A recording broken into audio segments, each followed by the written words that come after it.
আওয়ামী লীগ কি নতুন করে বিপ্লব ঘটাতে চায়? আপনারা জানেন গোপালগঞ্জে বেশ কয়েকবার বিক্ষোভ হয় এবং ধাওয়া পাল্টা দেওয়া হয়। সেনাবাহিনীর গাড়িতে আগুন দেয় সেখানকার আওয়ামী লীগ নেতাকর্মীরা। একটি গাড়িও ধ্বংস করে বা আগুন দিয়ে পুড়িয়ে দেয় এবং সেনাবাহিনীর অস্ত্র কেড়ে নেয়, সেনাবাহিনীর গায়েও হাত তোলে।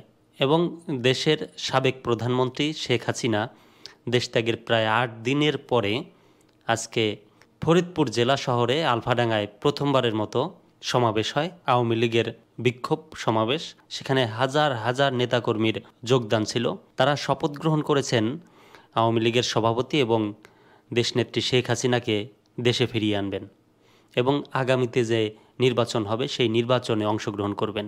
অংশগ্রহণ করা সেটাও কিন্তু একটা বড় সাহসিকতার পরিচয়, কারণ দলের যে সিচুয়েশন, দলের যে অবস্থা, সেই অবস্থায় নির্বাচনে যোগদান বা দেশে এসে নির্বাচন করা সেটা কিন্তু অনেক বড় একটা চ্যালেঞ্জের ব্যাপার। সেখানে অন্য কোনো দল এই কথা বলতে পারতো কিনা সেটা অনেক চিন্তার বিষয়। যাই হোক, একদিকে যেমন শেখ হাসিনাকে দেশে ফিরিয়ে আনার শপথ গ্রহণ করেছেন তার নেতাকর্মীরা, অন্যদিকে বৈষম্য বিরোধী ছাত্ররা, আন্দোলনকারীরা তারা নতুন করে আবার আজকে আন্দোলন করেছেন, আন্দোলনে নেমেছিলেন। তাদের দাবি শেখ হাসিনাকে দেশে আনা হোক এবং শাস্তি দেওয়া হোক। সেই নিউজটা একটু আপনাদেরকে পড়ে শোনাই।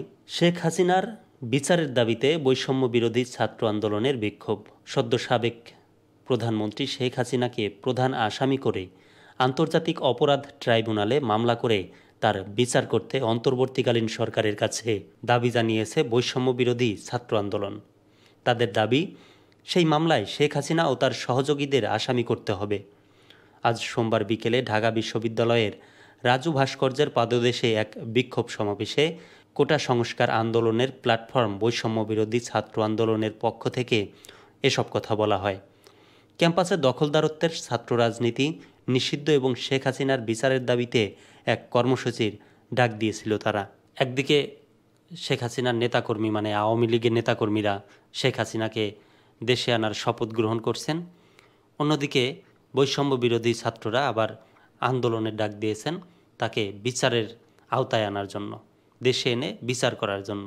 দর্শক, আপনাদের কি মনে হয় এই মুহূর্তে শেখ হাসিনার কি দেশে আসা উচিত হবে বা তিনি আসতে পারবেন কিনা, সেটাও কিন্তু একটা বড় প্রশ্ন।